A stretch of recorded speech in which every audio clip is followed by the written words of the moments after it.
இந்த நாள் கர்த்தர் தந்த நாள். இதிலே நாம் அனைவரும் கலைப்படணும். அருமையானவர்களே, நான் இதற்கு முன்பாக கொடுத்த செய்தி எனக்கு நல்ல நினைவு இருக்கிறது. அது யோபு சொன்ன ஒரு அறிக்கை. யோபு அநேக வெளிப்பாடுகளை, தரிசனங்களை, கிருபைகளை தேவனிடத்திலிருந்து பெற்ற ஆசீர்வதிக்கப்பட்ட மனிதன். அவர் சொன்னார், என் மீட்பர் உயிரோடு இருக்கிறார், அவர் கடைசி நாளில் பூமியின் மேல் இருப்பார். என் உடல் அழுகி போன பின்பும் என் மாம்சத்தில் இருந்து நான் அவரை பார்ப்பேன், என் கண்களே அவரை காணும் என்று அறிந்திருக்கின்றேன். இந்த வார்த்தை நான் என் உள்ளத்திரியங்கள் சோர்ந்து போகிறது என்று அவர் சொல்லுகிறார். இது அவர் கிடைத்த ஒரு தெய்வீக அறிவு. நான் அறிந்திருக்கிறேன், I know my redeemer liver என்று சொல்லுகிறார். அறிவு, நம்ம அறிவை குறித்து அன்றைக்கு ரொம்ப பேசணும். நாலேஜ் இஸ் பவர் அப்படின்னு சொல்லி நிறைய பேசணும். இந்த அறிவு நமக்கு இன்னைக்கு இருக்கணும். என் மீட்பர் உயிரோட இருக்கிறார் என்று சொல்லி ரொம்ப நல்லாவே படித்தோம். அருமையானவர்களே, உலகத்தில் ரெண்டு அறிவு இருக்குது. ஒன்று உலக பிரகாரமான அறிவு, சயின்ஸை பற்றி, ஸ்பேஸை பற்றி, மேத்ஸ் பற்றி, எத்தனையோ அறிவு உலகத்தில் இருக்கு. அது உலக பிரகாரமான அறிவு. அதுக்கும் ஆவிக்குரிய அறிவுக்கும் எந்த சம்பந்தமும் கிடையாது. புரியுதுங்களா? உலக அறிவு வேற, டாக்டரா இருக்கலாம், கலெக்டரா இருக்கலாம், அதுக்கு இங்க செல்லாது. அது ஆவிக்குரிய உலகத்தில் வரும்போது அந்த உலக அறிவு செல்லாது. ஆவிக்குரிய அறிவு என்பது வேற. அதை தேவன் நமக்கு கொடுக்கிறார். யோபுக்கு அந்த அறிவை கொடுத்திருந்தார். அதனாலதான் சொல்றார், துன்ப காலத்திலும் சோதனை காலத்திலும் அவர் தைரியமா சொல்றார், என் மீட்பர் உயிரோடு இருக்கிறார், என் காரியங்களை ஆற்றுவார், என்னை விடமாக்குவார், நான் இழந்து போன எல்லாவற்றையும் என் தேவன் மீட்டு தருவார், விழுந்து போன என்னை அவர் தூக்கி விடுவார். I know my redeemer liver என்று அந்த அறிவு, கடவுள் கொடுத்த அந்த நாலேஜ், அறிவிலே தான் பேசினார். அருமையானவர்களே, இந்த ஆவிக்குரிய அறிவு எப்படி நமக்குள்ளே வருகிறது என்று நாம் படித்து பார்க்கும் பொழுது ரெண்டு விதமான காரியங்களை பார்க்கணும். ஒன்று 9 கனிகள், இன்னொன்று 9 வரங்கள். 9 + 9 × 9 18. இது நமக்குள்ள இருக்கணும். 9 கனிகள், 9 வரங்கள். இந்த வரத்துல ஒரு வரமாக வருவதுதான் இந்த தேவனை பற்றி அறிகிற அறிவு. 1 கொரிந்தியர் 12ஆம் அதிகாரம் 8ஆம் வசனத்தை நாம் பார்க்கிறோம். அவனவனுடைய பிரயோஜனத்துக்காக, ஊழியத்திலே அவனால் செய்கிற ஊழியத்தின் பிரயோஜனத்துக்காக கடவுள் வரங்களை கொடுக்கிறார். எப்படி எனில், ஒருவருக்கு ஆவியினாலே ஞானத்தை போதிக்கும் வரம், ஞான வரம் பரிசுத்த ஆவியானவர் மூலமாக தேவன் வரமாய் கொடுக்கின்றார். 2வது வரம், வேறொருவனுக்கு அந்த ஆவியினாலே அறிவை உணர்த்தும் வரம், தேவனை பற்றிய அறிவு, தேவனுடைய அன்பின் ஆழம், நீளம், அகலம், உயரம், இவரை பற்றியெல்லாம் புரிந்து அறிந்து பேசுகின்ற ஒரு அறிவு, அறிவை உணர்த்தும் வசனம். 3வது வரம், அந்த ஆவியினாலே விசுவாசம். ஆவியானவர் மூலமாக தான் நமக்கு விசுவாசம் வருகிறது. விசுவாசம் என்பது ஒரு வரம். ஆகவே அடுத்து பார்க்கும் பொழுது அதே ஆவியினாலே குணமாக்கும் வரம். சில பேர் தையல் பட்டு சுகமடையணும்.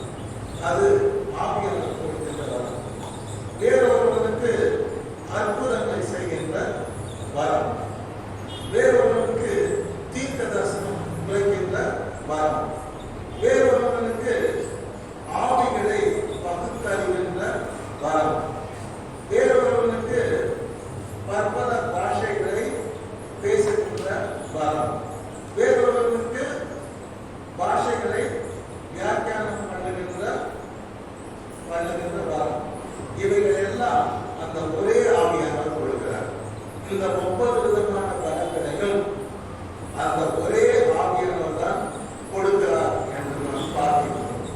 ஆக அறிவு என்பது 2 அறிவு, உலக பிரகாரமான அறிவு, அது ஆவிக்குரிய உலகத்தை சேர்ந்தாது.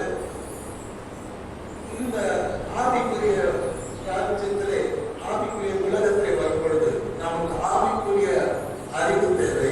அதை பரிசுத்த ஆவியானவர் நமக்கு கொடுக்கின்றார். இந்த ஆவியின் வரம் பெற்றவராக யோபு அந்த நாட்களிலே இருந்திருக்கின்றார். அவரிடம் சொல்லுகிறார், எனக்கு கோடி பிரச்சனை இருந்தாலும், லட்சம் பிரச்சனை இருந்தாலும் என் மீட்பர் உயிரோடு இருக்கிறார் என்பதை நான் அறிந்திருக்கிறேன், அவர் பார்த்துக் கொள்வார் என்று பேசினார். இந்த அறிவு நமக்கு இருந்தால் இன்னைக்கு நம்ம வாழ்க்கையில யோபு மாதிரி ஒரு பெரிய பிரச்சனை கிடையாது. யோபு பண்ண பிரச்சனை மாதிரி இன்னைக்கு யாருன்னா பிரச்சனை இருந்தா ஏன் இருக்கிறன்னா நீங்க ஒரு டூப்ளிகேட் போய் சொல்றீங்க. அவர் பட்ட கஷ்டம், அவருக்கு ஏற்பட்ட நஷ்டம் இன்னைக்கு நம்ம யாருன்னா அப்படி ஏற்படலாம். அப்பேற்பட்ட மனுஷனே எனக்கு இப்போ உயிரோடு இருக்கான்னு சொல்லி அது நீ தெரிய வந்தார். Why not you? If you have the knowledge that you are redeemer, you also can escape from all your problems. இந்த அறிவு நமக்கு இருக்கட்டும். 2வது அறிவு எங்க பார்க்கணும்னா ஷாத்ரக், மேஷக், ஆபேத்நேகோ. இது கதை அல்லங்க, உண்மையாக நடந்த சம்பவம். சண்டே கிளாஸ்ல அடிக்கடி சொல்ல கேட்டு அது ஒரு ஸ்டோரி மாதிரி ஆயிடுச்சு. ஸ்டோரி போட்டு அதை இதை கொண்டு வந்துடுறாங்க. இல்லை, உண்மையாக நடந்த சம்பவம். நேபுகாத்நேச்சார் ஒரு ராஜா இருந்தாரு. அவர் ஆட்சி செய்தாரு. அவர் செய்த ஆட்சி கொடுங்கோல் ஆட்சி. ஆனா அவருடைய நாடு வல்லரசு நாடு. அநேக நாடுகள் அவருடைய கட்டுப்பாட்டுக்குள்ள இருந்தது. கேட்டீங்களா? அவன் ரொம்ப கோபக்கார ராஜா.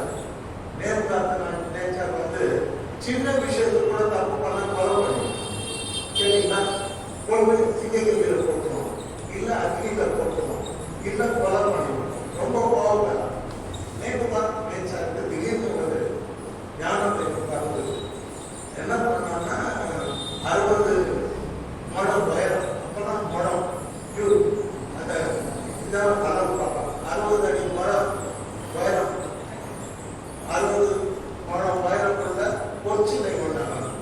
அழகா பண்ணிட்டு அதுக்கு அழகா 6 முழம் பெரிய சலை பண்ணி வச்சுட்டு நாதஸ்வரம், பின்னரம், மேலம் அடிக்கும் போது எல்லாரும் கொடுத்து கும்பிடணும் அப்படின்னு சொல்லிட்டு விட்டதெல்லாம் பரவாயில்ல. இவன் ரொம்ப கோபக்கார மனுஷன். யாருன்னா அப்படி கும்பிடலன்னு வச்சுக்குவேன், நான் பிடிச்சி அக்னியில போட்டுவேன். கேட்டீங்களா? அக்னி சூளையில போடப்படுவார்கள் சட்டத்தை ஏற்றுட்டான். இந்த சட்டத்தை யாராலும் மாற்ற முடியும். சட்டம் ஒருத்தர் போட்டாங்கன்னா மாற்ற முடியும். இப்போ நம்ம மோடி இருக்கிறாரு, திடீர்னு ஒரு நாள் 8 மணிக்கு வந்த தல்பாரம் கட்டினா என்ன சொல்றாரு, 1000 ரூபாய் செல்லாது இருக்காரு. பாவம், என்ன கவனிச்சு போச்சு, இந்தியாவே ஆடி போச்சு. ஜனதா அப்படி ரத்த தண்ணி சொல்றாங்க. ஏன்னா நான் கூட போய் எவ்வளோ பேங்க்ல லைன் நின்று தெரியாது. நான் வந்து எங்கள் வயிற்றுலாம் லைன் மாற்றுறது. கேட்டீங்களா? சட்டம் வந்துட்டா அதை படிக்கிறது ரொம்ப கஷ்டம். அது மாற்றப்படுறதுக்கு மறுபடியும் பெரிய கஷ்டம். ஆனால் சட்டமா வந்துருச்சு. இந்த கொச்சில கும்பிடலன்னா நீங்க என்ன போடப்படுவீங்க? அக்னியில போடப்படுவீங்க. ஒரு கொடுமையான ஒரு கொலைக்கார அரசர் கொலை செய்யப்படுவீங்க. சாமி கும்பிட்டு அவன் இஷ்டம். ஆனா இவர் என் இஷ்டத்துக்கு நீங்க சாமி கும்பிடணும், என் ஆட்சி என் இஷ்டத்துக்கு சாமி கும்பிடணும், இல்லைன்னா உங்களை நான் எரிகிற அக்னி சூழல போடப்படுவீங்க. சரி, சட்டம் பிறந்து விட்டது. அவனுடைய தேசம் விக்கிராராதனை தேசம். அங்க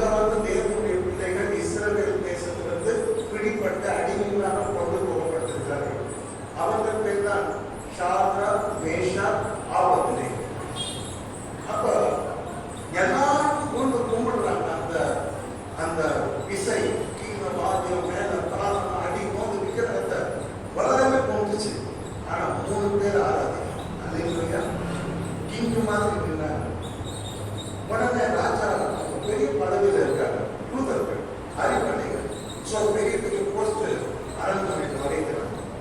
அப்புறம் போய் என்ன பண்றாங்க, குற்றம் சாட்டுறாங்க, போட்டு சொல்றாங்க. ராஜாவே கட்டளை இப்படி இருக்குது, ஆனா 3 பேர் தீவிர குற்றம் நீ நிறுத்தின குச்சதைய அவங்க வளர்ந்த அப்படிங்கிறாங்க.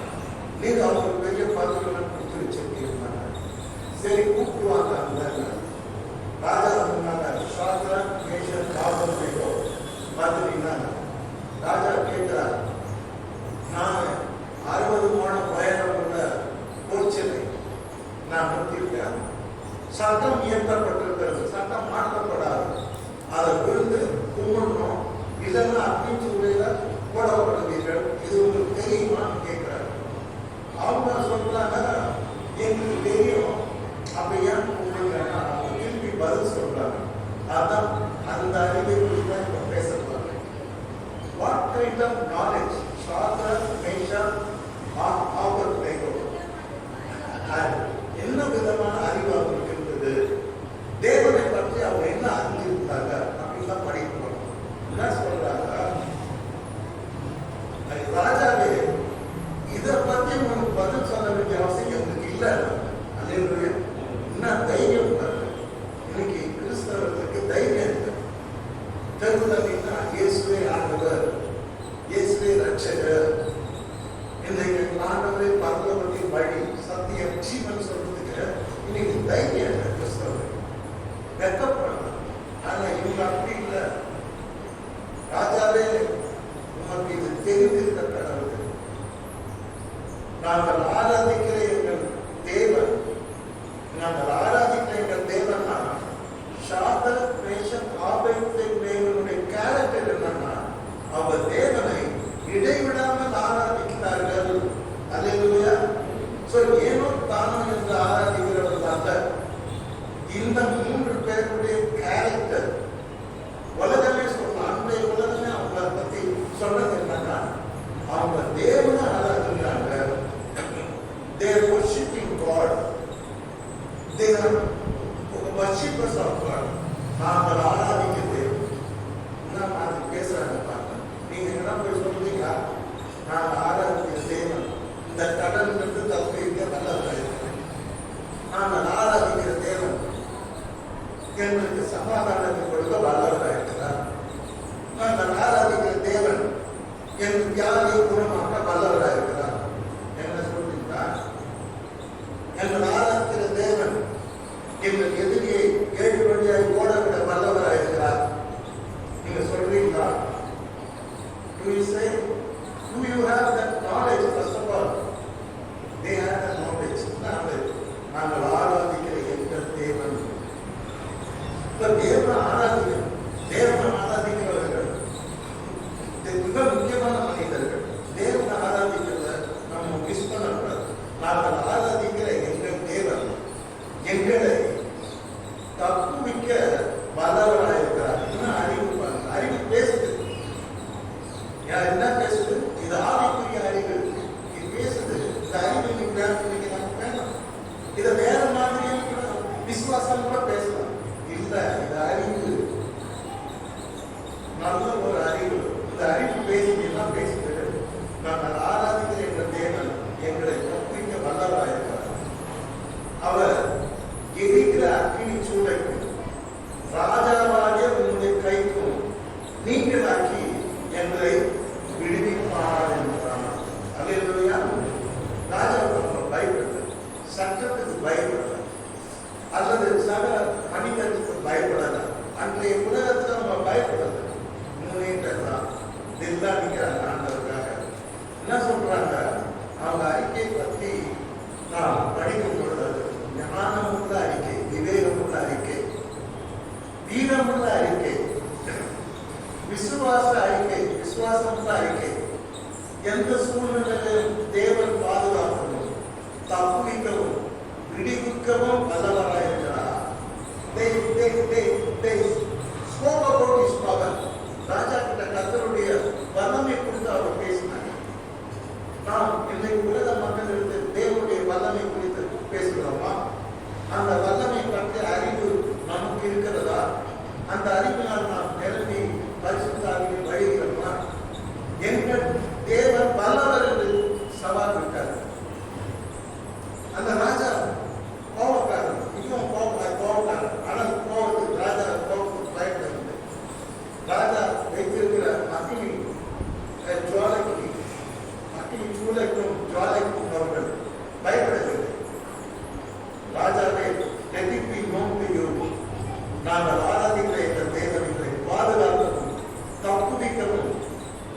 விடுவிக்கவும் வல்லவராயிருக்கிறார். அல்லேலூயா. என் தேவன் நல்லவர், என் தேவன் வல்லவர். எங்களை தப்புவிப்பார், எங்களை விடுவிப்பார், எங்களை காப்பார். நாம மனதை மாற்றணும், விக்கிரகாராதனை பண்ண மாட்டோம். Let me die in the fire, no matter what என்று சொன்னார். அருமையானவர்களே, இன்றைக்கு இங்கே நாம் பார்க்கும் பொழுது இவர்களுக்கு மனுஷ பயம் இல்லாதவர்கள் இந்த மூன்றையும் பார்த்து மனுஷனுக்கு பயப்படுவதில்லை, இந்த தேவனுக்கு பயப்படுவது. தேவனுக்கு பயப்படுவதில்ல, மனுஷனுக்கு பயப்பட மாட்டாங்க. மனுஷனுக்கு பயப்படுவதில்ல, தேவனுக்கு பயப்படுவாங்க. என்ன புரிஞ்சுது? தேவனுக்கு பயப்படுறதா, மனுஷனுக்கு பயப்பட மாட்டான். மனுஷனுக்கு பயப்படுறதா, தேவனுக்கு பயப்பட மாட்டான். அல்லேலூயா. சோ இன்னைக்கு நாம புரிந்து கொள்ள வேண்டிய விஷயம் என்னவென்றால், ஒரு தைரியமான சாட்சி. ஆதி அப்போஸ்தலர்கள் யோவான், பேதுருலாம் அவங்க அடிச்சு ஜெயில இந்த நாமத்தை குறித்து நீங்க பேசக்கூடாது. இந்த எருசலேமே, இந்த உலகத்தையே நீங்க இயேசு கிறிஸ்து வார்த்தைனால நீங்க நிரப்பிட்டீங்க. நோ மோர் டாக்கிங் போது அவங்க திருப்பி கேட்டாங்க அந்த ஆட்சியாளர்கள், நாங்க தேவனுக்கு கீழ்ப்படியணுமா இல்ல உங்களுக்கு கீழ்ப்படியணுமா, நீங்க சொல்லுங்க. அவர் வெட்டப்பட்டு போனார்கள். அவர்கள் எத்தனை சொல்ல கொடுத்தாலும் அவங்க தைரியமாக ஆண்டவர் வைத்திருந்த பரலோகத்தில் கொள்ளப்பட்டார்கள். தைரியமான சாட்சிகளாக அவர்கள் நின்றார்கள் என்று நாம் பார்க்கின்றோம். அருமையானவர்களே, இன்றைக்கு நம்முடைய விசுவாச வாழ்க்கை எப்படி இருக்கிறது என்று நாம் நாமே சோதித்து பார்ப்போம். நம்முடைய அறிவு எப்படி இருக்கிறது? அருமையானவர்களே, கர்த்தர் அவர்கள் சொல்றபடியே அவர்களை பாதுகாத்தார், தப்புவித்தார், விடுவித்தார். அக்னி ஜுவாலையிலிருந்து விடுவித்தார், ராஜாவின் கைக்கு தப்புவித்தார். ராஜா அசந்து போனான். இப்ப ராஜா சாட்சி கொடுக்கிறான். என்ன சாட்சி கொடுக்கிறான்? இந்த விதமாக இவ்விதமாய் ரட்சிக்கத்தக்க தேவன் வேறு ஒருவரும் இல்லை என்றார். யாரு? இந்த பணக்கார ராஜா ஜெயித்து பண்றார். நம்ம உறுதியா இருந்தாலும் உலகம் மாறும். நாம உறுதியா இருந்தாலும் 4 பேர் ஆண்டவரை ஏற்றுவாங்க. நாம பழபழம் இருக்கக்கூடாது. நம்முடைய விசுவாச அறிக்கையிலே உறுதி வேண்டும். நாம் விசுவாசிக்கிறதே நாம் ரொம்ப தைரியமா இருக்கணும். மனுஷனுக்கு எப்பவுமே பயப்படல. இவங்க கவர்மெண்ட்டுக்கு பயப்படல, சட்டத்துக்கு பயப்படல, கிங்குக்கும் பயப்படல. அல்லேலூயா. ஒரு கிறிஸ்தவன் எங்கேயுமே பயப்படக்கூடாது. பயப்படுறீங்களா? பயந்தாக்கா உங்களுக்கு தேவனை பற்றி நல்ல நாலேஜ் இல்லை, உங்களுக்குள்ள ஒரு நல்ல அந்த விசுவாசம் இல்லைன்னா அதனுடைய அர்த்தம். ஏசாமி மனுஷ பயத்தை குறித்து எச்சரிக்கிறார். அல்லேலூயா. எங்க எச்சரிக்கிறாரு? ஆண்டவர் சொல்வார். மத்தேயு 10:28 படிச்சவர், ஆத்மாவை கொல்ல வல்லவர்களாகிறார்கள். எத்தை கொல்ல? ஆத்மாவை ஒருவனாலும் கொல்ல முடியாது. சரீரத்தை மாத்திரம் கொல்லுகிறவர்களுக்கு நீங்கள் பயப்பட வேண்டாம். சரீரத்தை மாத்திரம் கொலை பண்றதுக்கு என்னைக்கும் பயப்படாதீங்க. ஆனால் உங்கள் ஆத்மாவையும் சரீரத்தையும் நரகத்தில் அழிக்க வல்லவருக்கே நீங்க என்ன பண்ணுங்க? பயப்படுங்க. அல்லேலூயா. ஒருவனாலும் செய்ய முடியாத காரியம். ஆத்மாவையும் சரீரத்தில் ரெண்டையும் சேர்த்து நரகத்திலே அழிக்க வல்லவர் நம்முடைய தேவன். அவருக்கு பயப்படுங்க. சரீரத்தை அழிக்க வல்லவருக்கு நீங்க பயப்படாதீங்கன்னு சொல்லிட்டாங்க. அல்லேலூயா. பயப்படாதே. ஆண்டவருக்கு சாட்சியா இருக்க முடியாது. அல்லேலூயா. ஒரு தைரியசாலி தான் ஆண்டவருக்கு சாட்சியா இருக்க முடியும். நீங்க இங்க பாத்தீங்க, இந்த சாதன மேஷன் ஆபத்திலையும் நல்ல ஒரு ஆவிக்குரிய அறிவு, தைரியம், மனுஷனுக்கு சட்டத்துக்கு ராஜாவுக்கு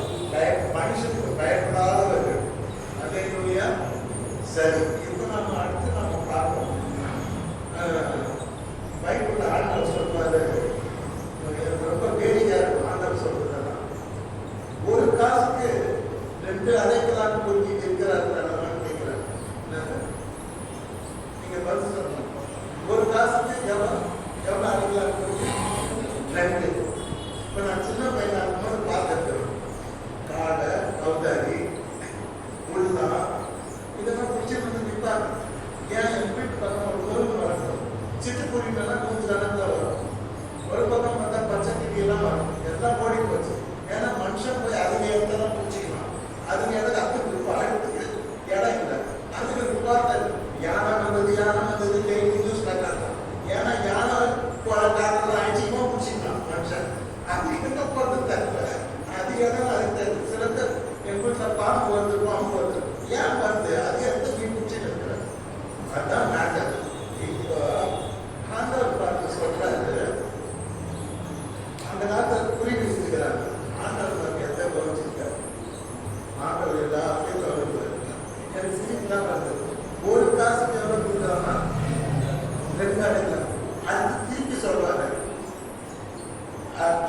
ஒரு காசுக்கு 2 அடைக்கலாம் குருவி கொடுக்குறாங்க இல்லையா? அந்த குருவியில விதாவும் சித்தம் இல்லாமல் அவை ஒன்றாகவும் தலையிலே விடாது. அநேக அடைக்கலான குருவிகளை பார்க்கிறோம். நீங்கள் விசேஷித்தவர்கள் அல்லவா? இந்த வல்லமையுள்ள தேவன் அப்படிங்கிறது தான் இந்த எக்ஸாம்பிள் சொல்றாரு. அதை விட விசேஷமானது பாதத்தை பார்க்கிற அநேக அடைக்கலான குருவிகளை காட்டும் நீங்கள் விசேஷமானவர்கள். You are special people to God. You people are very special. நம்ம சாதாரண நினைக்கிறோம். தேவன் நம்மை விசேஷித்தவர்களாக பார்க்கின்றார். அல்லேலூயா. நாம் பார்க்கிற ஊழியக்காரர்களை பார்க்க ஒவ்வொரு விசேஷமானவர்களாக பார்க்கணும். அதுதான் ரியல் மினிஸ்டர். புரியுதுங்களா? யாருமே இடைச்சவர்கள் இல்லை, சலைச்சவர்கள் இல்லை, கலைச்சவர்கள் இல்லை, ஒடுக்கப்பட்டவர்கள் தாழ்த்தப்பட்டவர்கள் இல்லை. அநேக அடைக்கலான குருவிகளை காட்டிலும் நீங்கள் விசேஷித்தர். அதுங்களுக்கு ஒன்று வேணும்னா கூட பிதாவின் சித்தத்தின்படி தான் கீழே விடும். அதனால என் சித்தம் இல்லாமல் உங்களுக்கு ஒன்னா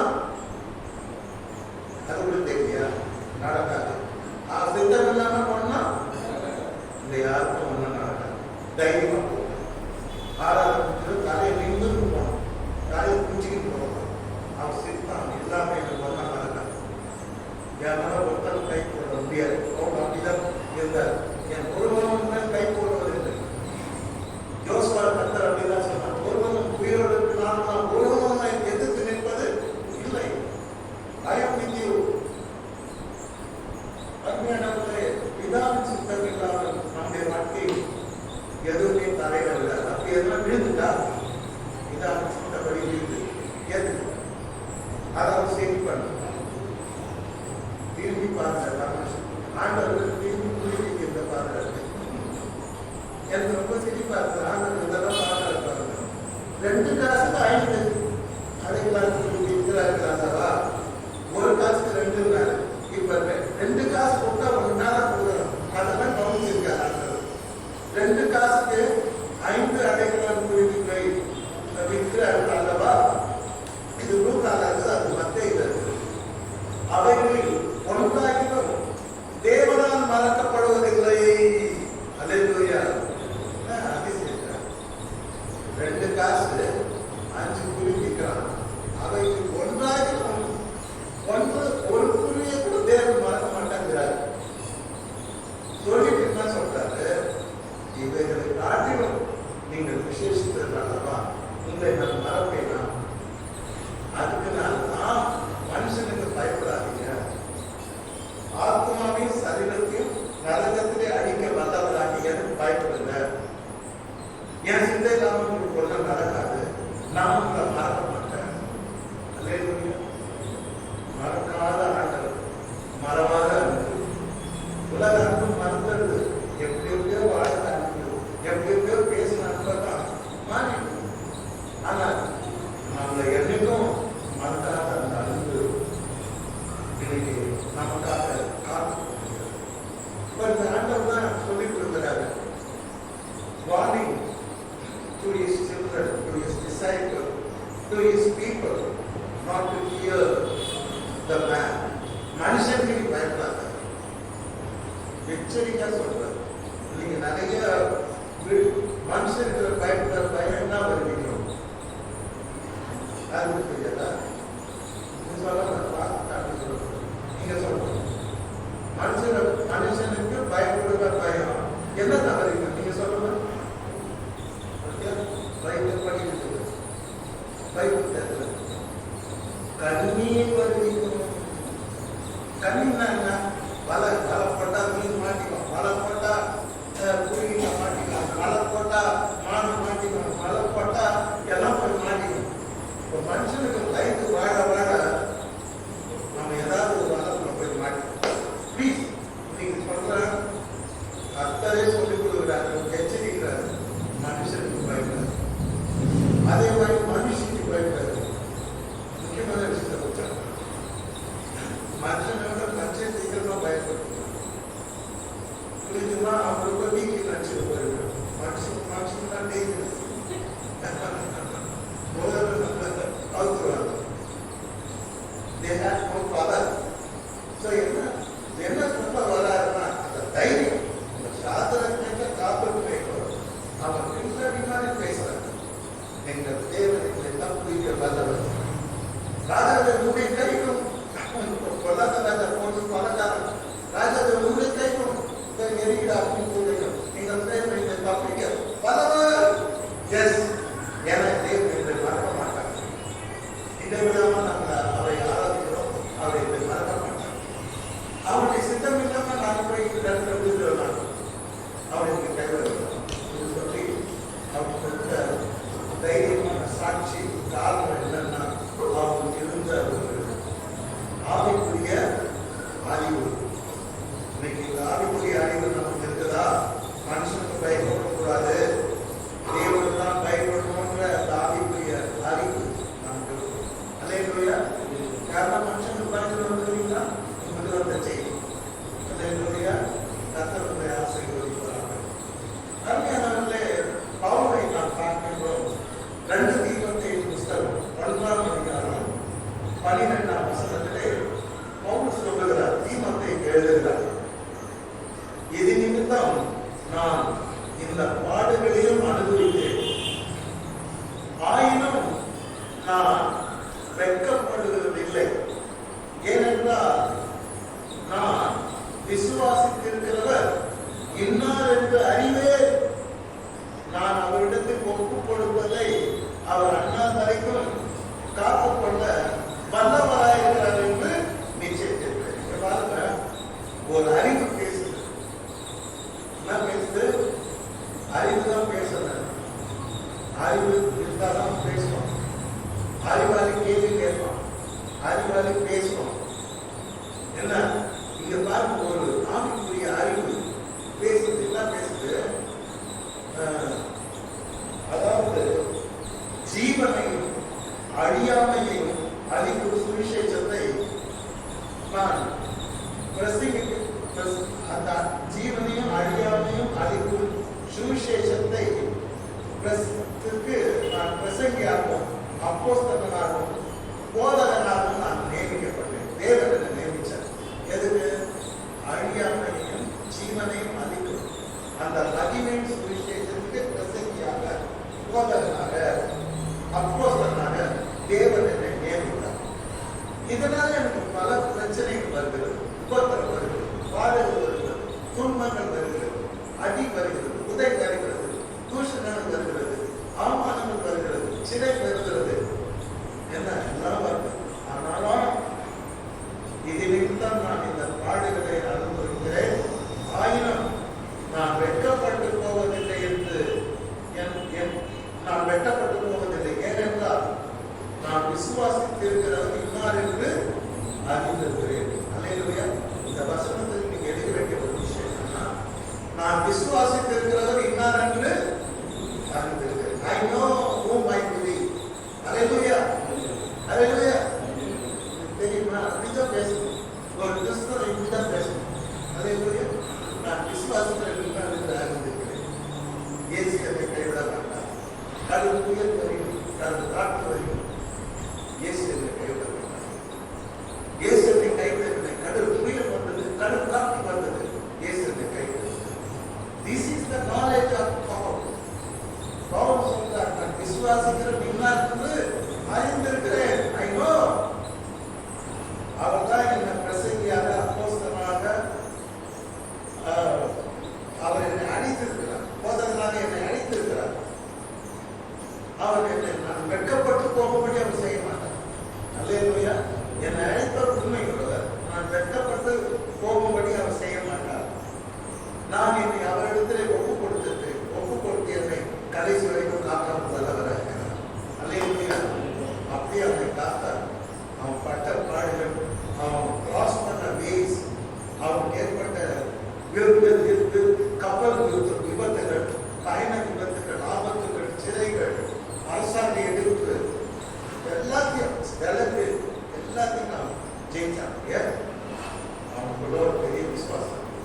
நான் விசுவாசிக்கிறவர் இன்னார் என்று அறிந்திருக்கிறேன். I know whom I believe. Hallelujah. Do you know whom you are believing? நீ கல்ல போடுறியா, மண்ணா போடுறியா, பார்த்தா போடுறியா, ஒரு பொம்பளைங்க மரத்தை சுற்றி சுற்றினா ஒரு குரூப் ஆஃப் பீப்புள், பெரிய அரசம், ஒரு அரச மரம், ஆரம்பம் சுத்தரம் என்ன சாமி அப்புறம் பார்த்தா குடம் கட்டிட்டு ஒரு சாமி ஒரு நாள் மரம் வெட்டா படும். அல்லேலூயா. கர்த்தருக்கு ஸ்தோத்திரம். இன்றைக்கு knowledge and faith that you have to give a statement that I know that whom I believe. எனக்கு டச் பண்ண முடியாது. அல்லேலூயா. சாதாரணமா உங்களை கிண்டல் பண்ணுவோம், உங்களை ஏமாறுவோம், டிசப்பாயிண்ட் பண்ணுவோம், உங்களை வெளியேற்றுவோம். நீங்க சொல்லணும், நான் விசுவாசிக்கிறது என்ன. அல்லேலூயா. I know. அவன் சொல்றான், இவர் சொல்றா வேற மாதிரி, இவர் அறிவு வேற மாதிரி. நான் விசுவாசிக்கிறது நான் ஒப்புவித்த என்னுடைய காரியங்களை கடைசி வரைக்கும் அவர் காக்க வல்லவர். அடுத்து நான் எந்த விஷயத்தையும் நான் வெட்கப்பட்டு போக மாட்டேன். Let anything come. Let any power come. Any problem comes. என்ன பிரச்சனை வரணும், என்ன பாடு வரணும், என்ன துன்பம் வரணும், எல்லாம் நானாக போடுறோம். நான் விசுவாசிக்கிறது நான் எதிரியே வைக்கப்பட்டு போக மாட்டேன். அல்லேலூயா. What a word. இன்னும் அருமையான வார்த்தை. நான் வைக்கப்பட்டு போகிறேன். தைரியமா இருங்க. எல்லாம் திருப்பி வரும், எல்லாம் திருப்பி வருவான். அல்லேலூயா. நீங்க ஏமாந்து போங்க. கர்த்தர் உங்களுக்கு அன்னியாவும் தொடைப்பார். உங்கள் புறங்களை ஆனந்தமாக மாற்றுவார். நீங்கள் இறந்து போனதை நினைக்கிறவற்றை மீட்டு தருவார். நீங்கள் விழுந்தாலும் கர்த்தர் உங்களை தூக்கி விடுவார். கடல் அடிக்கப்பட்ட யாவையும் அவர் தூக்கி விடுகிறார். விடுகிற யாவையும் அவர் தாக்குகிறார். நான் விசுவாசிக்கிறேன்.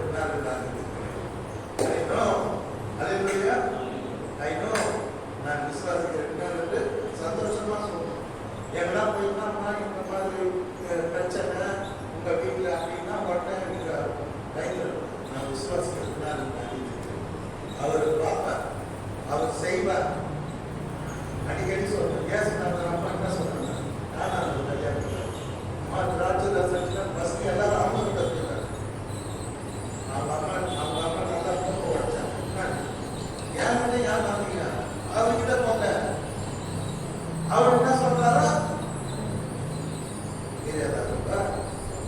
அவர் என்ன சொல்றாரா, அப்படி செய்யுங்க. என்கிட்ட வரக்கூடாது, வேளாண் தப்பு இருக்கு. அவர்கிட்ட போங்க. அவர் என்ன சொல்றாரு அதன்படி அவர் சொல்லாத அவர் கட்டிட்டு அவன் அவர் ஆராய்ந்து முடியாத பெரிய காரியங்களை செய்கிறவர், எண்ணி முடியாத அதிசயங்களை செய்கிறவர். என்கிட்ட வந்தீங்க, யாரும் நீ அவர் வேலைதான் தொடரும். அருமையானவர்களே, இன்னைக்கு நான் விசுவாசிக்கிறவர் இன்னார் என்று அறிந்திருக்கிறேன். அல்லேலூயா. அல்லேலூயா. Your God is great God. வானம் அவருக்கு சிங்காசனம், பூமி அவருக்கு பாதப்படி. அவர் வானத்தின் பூமி ஆண்டவர், வானத்தை காணப்படுற தேவன், வானத்தை ஞானமாய் உண்டாக்கினவர், பூமி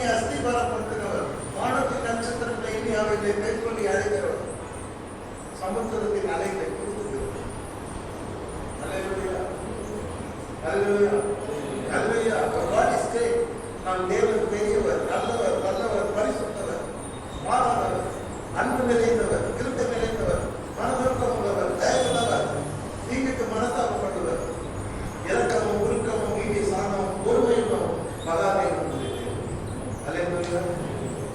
தெரியுமா? இப்போ நீங்க சொல்லணும், எந்த பிரச்சனையும் கண்டு வரலக்கூடாது, பின்மாறக்கூடாது. கத்தருக்கு நான் விசுவாசிக்கிறது என்னவென்று நான் He will take care of you. He will take care of you. Will He take care of you or not? What do you believe? What is your confession? உன் அறிக்கை என்ன? காலையில் தேவன் ஆராதிக்க வந்திருக்கீங்க. நீங்க சொல்வீங்களா இந்த மாதிரி? நான் விசுவாசிக்கிறது என்ன அறிந்திருக்கிறேன், நான் வெட்கப்பட்டு போகிறேன், நான் வெட்கப்பட்டு போகிறேன், நான் அவர்களுக்கு என்னை அர்ப்பணித்திருக்கிறேன், அவர்களை கடைசி வரைக்கும் காக்க வல்லவர். ரோமர் பேதுரு நிருபம் 8ஆம் அதிகாரம் 28ஆம் வசனம்.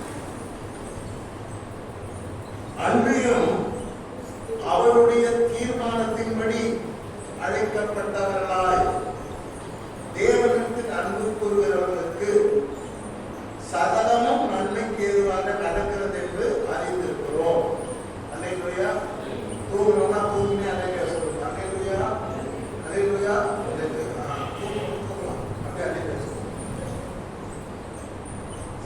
நாம் யார்? நம்ம யாரு? நான் கேட்கிறேன், நம்ம யாரு? வசனம் பட்சத்துல நம்ம யாரு? அவருடைய தீர்மானத்தின்படி அழைக்கப்பட்டவர்கள். ஏனோ தானா இல்லை நம்ம, புரியுதுங்களா? ஏனோ தானா நம்ம இல்லை. ஏதோ பாம்பு போட்டாங்க, ஸ்ரீலங்காவில் பாம்பு போட்டாங்க, கட்சி கொண்டு வந்து அகதிகள் அல்ல. The Bible says அவருடைய தீர்மானத்தின்படி நீங்கள் அழைக்கப்பட்டவர். அல்லேலூயா. தேவனுடைய திட்டத்தின்படி, தீர்மானத்தின்படி, திட்டத்தை பிளான் பண்ணி உங்களை அழைச்சிருக்கிறார். அல்லேலூயா, அல்லேலூயா. Maybe 1 or 2, no matter sir, according to his plan, God has called you. அவருடைய தீர்மானத்தின்படி அழைக்கப்பட்ட அருமையான பிள்ளைகள் நீங்கள். அவருடைய அந்த தீர்மானத்தின்படி அழைக்கப்பட்ட தேவனிடத்தில் அன்பு கூறுகிறவர்களுக்கு அந்த தேவன் உங்களை எவ்வளவு கனமா பேசுறாங்க. தீர்மானத்தின்படி அழைக்கப்பட்டவர்கள் ஒண்ணு. ரெண்டாவது, நீங்க யாரு? தேவனிடத்தில் இந்த ஓட்டு அப்படிதான் பேசுறாங்க. காலத்தில் திருப்பி சொல்லுங்க, ஓட்டு போடுறாங்க சொல்லுங்க அப்படின்றாங்க. எந்த சிலது ஓட்டு போடுவீங்க சொல்லுங்க. அருமையானவர்களை, இன்றைக்கு நாம யார் என்றால் தேவனுடைய தீர்மானத்தின்படி அழைக்கிறோம். தேவன். ரெண்டாவது, நாம யாரு? தேவனுக்கு அன்பு. அன்பை மதிக்கிறார் கடவுள். சின்ன அன்பு, பெரிய அன்பு. இன்னைக்கு அன்போட தேவன் ஆராதிக்க வந்திருக்கீங்க. உங்களை பார்த்து சொல்றாரு, தேவனிடத்தில் அன்பு கூறுகிறவர்கள். Two people are loving God. Yes, otherwise you would not have come to church. உங்களுக்கு தெரியாது, பிரதர் வந்து நைட் சைட்டுனால போய் வருது. நிம்மதியா போய் தூங்கிக்கலாம். நைட்டெல்லாம் வேலை செஞ்சேன், 7 மணிக்கு தான் பண்ணாங்க பார்த்தேன். நான் போய் தூங்குறேன். இல்லைங்க, போனாரு, சாப்பிட்டாரு, குடிச்சாரு, கோயிலுக்கு தூக்காங்க. கோயிலுக்கு தூக்க நியாயமாக தூக்கம். ஏன் சொல்லணும்? ராத்திரி மச்சா முடிச்சு வச்சு வேலை செய்ய வந்து தூக்கம் தான் நியாயம். ராத்திரி தூங்கி வந்து தூங்கிங்க பாருங்க, நியாயம். கேட்டீங்களா? இது கடவுளுக்கு இருக்காது. ரெண்டு காரியத்தை நம்ம பற்றி சொல்றோம். ஒண்ணு, தேவனுடைய தீர்மானத்தின்படி அழைக்கப்படும். இரண்டாவது, நாம் யாருன்னா தேவனிடத்தில் அன்பு கூறுவோம். கடவுள் நம்ம உத்தரவு போடுறார், இவர் இந்த பிள்ளைகள்லாம் தேவனிடத்தில் அன்பு கூறுவோம். சில பாசம் பயங்கரமா திருவாங்க, கூடினாங்க, சமயத்தில் தேவைதான். ஆனா உண்மையா நீங்களாம் ரொம்ப கடவுள் எப்படி பார்க்கறாங்கன்னா, என்னால் அழைக்கப்பட்ட பிள்ளைகள், என் பார்வையில் விசேஷமானவர்கள், அப்புறமா என் இடத்தில் அன்பு கூறுகிறவர்கள். சகலமும், இந்த ஒரு வார்த்தை மறக்கக்கூடாது. சகலமும், சகலமும்னா என்ன இருக்குது? எல்லாம் இருக்குது. நல்லது கெட்டது இருக்குது, விழுது இருக்குது, எது இருக்குது, எல்லாம் சகலமும்.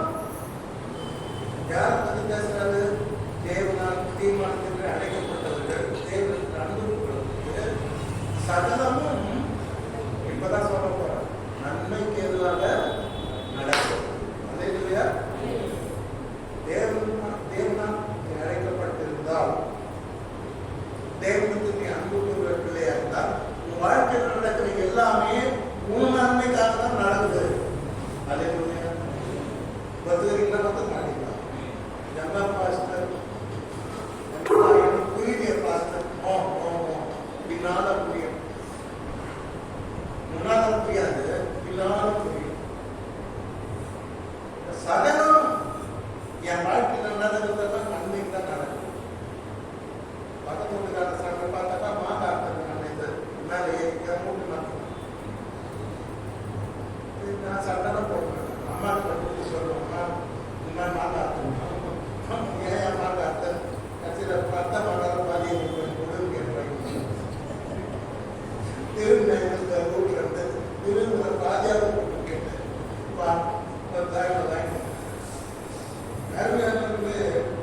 இன்னும் நடந்தாலும் சரிங்க. உங்க வாழ்க்கையில உங்க நினைச்சுக்கிட்டா நன்மைக்காக தான் நடக்கும். அதே எத்தனை விசுவாசி மோட்டர் பைக்ல இருந்து கீழே விழுந்தீங்கன்னு வச்சுக்கலாம், அதுவும் நல்லதுதான், அதுவும் நல்லதுதான். இப்போ ஒரு ராஜா இருந்தார், ஒரு கதை சொல்றேன் கேட்குங்க, அது சொல்லி ரொம்ப கதை கேட்கும். ஒரு ராஜா இருந்தார், அவருக்கு ராஜா வில்பத்தை கற்றுக்கணும், கத்தி சண்டை எல்லாம் கற்றுக்கணும். வில்பத்தை பண்ணும்போது வில்லு தப்பா போய் திங்கர்ல பட்டுச்சு. திங்கர்ல பட்டோட டீப்பா அடிப்பட்டு அவருக்கு ஒரு முதல் மந்திரி இருந்தார். அவர் தான் அவருக்கு ஆலோசனை, ரைட் ஹேண்ட் அவர் தான், எதில் இருந்தாலும் அவர் தான். உடனே என்ன பண்றாரு, சொல்றாரு ராஜா கிட்ட, ராஜாவே வில்லு போட்டு கையில் அடிப்பட்டு கருத்து தோன்றுது, இது ஒரு நல்லது தான் அப்படின்னு. ராஜா சட்டை கடிக்கிறார். அரண்மனை வைத்தியரை கூப்பிடுங்கன்னு சொல்லியாச்சு. வைத்தியம் பார்த்து பல்ல கட்சிங்க பார்க்குறாரு. ஆனால் அவங்களால ஆசை, அவங்க ஆலோசனை பல்ல கட்சிக்கிறார். என் கையை வேலை வெட்டி தோணுது நல்லதா அப்படின்னு. சரி, அந்த அரண்மனை வைத்தியர் வந்து கையில் கட்டெல்லாம் போட்டு மருந்தெல்லாம் போட்டு ஸ்பெஷல் ட்ரீட்மெண்ட்லாம் கொடுக்குறாரு. கட்சியில் பார்த்தீங்கன்னா அந்த கை வேலை வந்து நல்லா அழுக ஆரம்பிச்சிச்சு. மருந்து சரியா வேலை செய்ய அந்த வைத்தியர் சொல்லியிருந்தாரு, இந்த வேலை வந்து இனி பாடியில் இருந்தால் கை ஃபுல்லாக வெட்டி எடுக்க வேண்டியது வரும், வேலை ஃபுல்லாக வெட்டி எடுத்தால் தான் நல்லது ராஜாவே சொல்றார் வைத்தியர். உடனே ராஜா பூஜை பார்க்கறது, ஏன்னா வந்து அவர் சொல்றார், இதுவும் ஒரு நல்லதுக்கு ராஜாவேன்றார். ராஜா ரொம்ப கோபம் வந்துருச்சு, இது ஒரு நன்மைக்கு நல்லதுதான் சொல்லிட்டு, இதுமே நீ எனக்கு தேவை, நான் உச்சில் கேட்ட போடுவேன், ஜெயிலில் போடுவேன்ட்டார். மந்திரி பிடிச்சிட்டு ஜெயிலில் போட்டார். அவர் பாலிசி இருந்தாலும் கடவுள் நல்லது செய்யறாரு அப்படின்னு வேலை வெட்டி எடுத்துட்டாங்க. நாட்டுக்கு பல ஆரம்பிச்சு ராஜா வேட்டைக்கு போறாரு. ஒரு நாள் எல்லாம் படையோடு போறாரு. காட்டில் போயிட்டாச்சு, அவர் வழி தப்பி போயிட்டாங்க. எல்லாம் ராஜாவும் வழி தப்பி போயிட்டாங்க, ரொம்ப இண்டியாக போயிட்டாங்க. அங்கே போயிட்டு காட்டு மனுஷன்கிட்ட ராஜா மாட்டிட்டாரு. மாட்டின உடனே இந்த காட்டு மனுஷன் என்ன பண்ணுறாங்க, இவரை பிடிச்சிட்டு போய் நல்ல ஆள் கட்சிக்கலாம், நம்ம சாமிக்கு பலி ஊட்டலாம் அப்படின்னு சொல்லிட்டு அவங்க சாமி டான்ஸ் கூத்தெல்லாம் ஆடி ராஜாவை கையை காலெல்லாம் கட்டி படுக்க வச்சிருவாங்க. படுக்க வச்சு பெரிய காத்தி ரெடியா இருக்கும், இவரை பலி விட்டு. அன்னைக்கு பூஜாரி வருவார். யாரு பூஜாரி வருவார், அவங்க தான் தெரியுது, அவங்க தான் பலியும். அவர் வந்துட்டு சொல்லுவாங்க, காட்டு மாட்டாங்க நல்லா கட்சி சொல்லுங்கிறான், நம்ம சாமி இவரை என்ன பண்ணலாம், நல்லா பண்ணிடலாம், வந்து பாருங்க செக் பண்ணுங்க, ஓகே.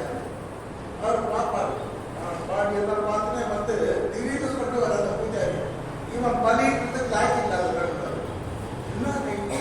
என்ன பிடிப்பாங்க என்னன்னு இல்லை, இவருக்கு ஒரு வேலை இல்லை, ஒரு அங்க தீரம் நம்ம சாமி ஏற்றுக்காது, 5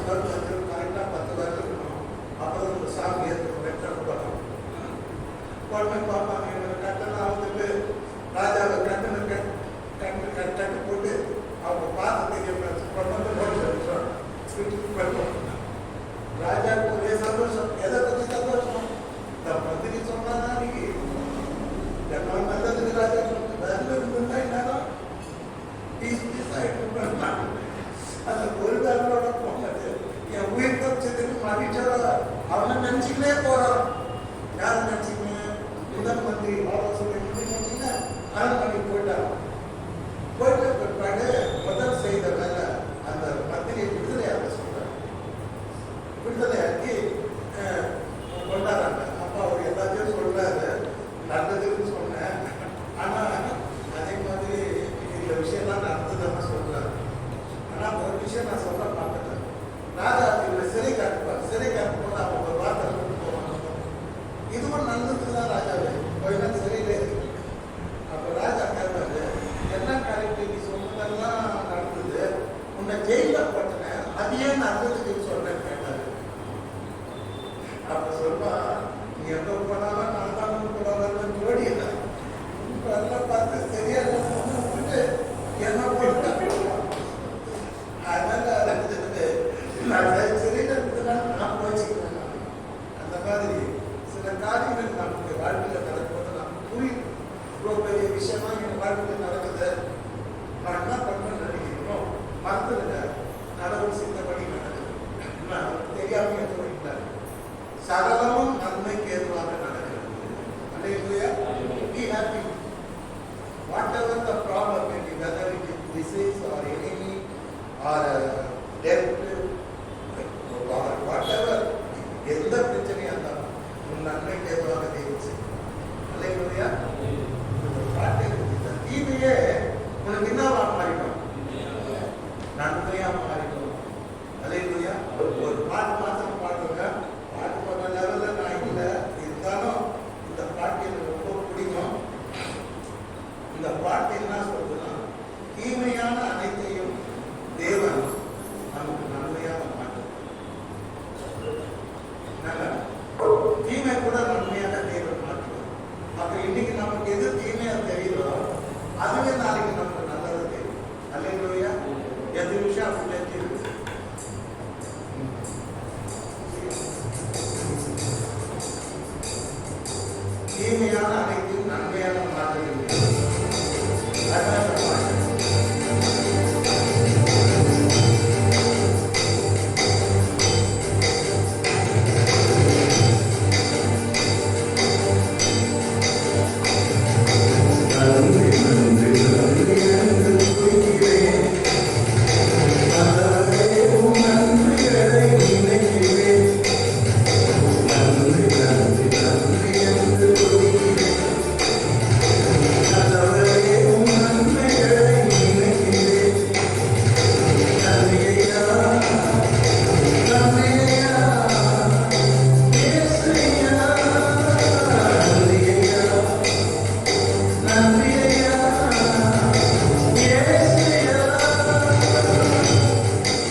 ஏர்போர்ட்டா இருக்கும், ரயில்வே ஸ்டேஷன், அங்கே தனியாக உட்கார்ந்து தீமையா வச்சாங்க.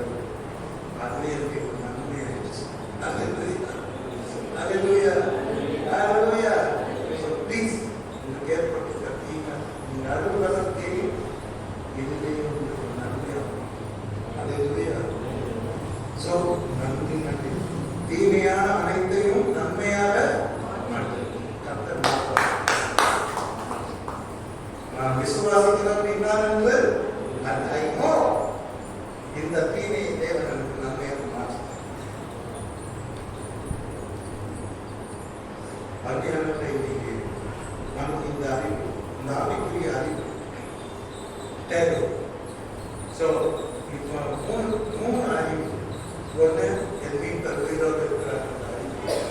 ரெண்டாவது, பவுல் சொன்னார், நான் விசுவாசிக்கிறேன்னா என்று அறிவு கிடைக்கின்ற அறிவு. அதனால் என்ன நான் முன்போகிறேன். மூணாவது, சகலமும் எல்லாரும் என்ன வெறுக்கிறாங்க, வெறுக்கிறோம். ஒரு நாள் எல்லாரும் எல்லாம் நடக்கும் போது நீங்க பார்க்க போறீங்க, ஐயோ ஐயோ நான் செஞ்சுட்டே நீங்க தான் கட்டில போறீங்க. அழுது நான் எத்தனை பேர் என் வாழ்க்கையில் உட்கார்ந்து. ஆகவே இன்னைக்கு உங்களுக்கு ஒரு நல்ல அறிவு, ஆகக்கூடிய அறிவு, ஸ்பிரிச்சுவல் நாலேஜ் என் வீட்டில் உயிரோடு இருக்கிறான். நான் விசுவாசிக்கிறதுன்னா இந்த அறிவு எனக்கு சகலமும்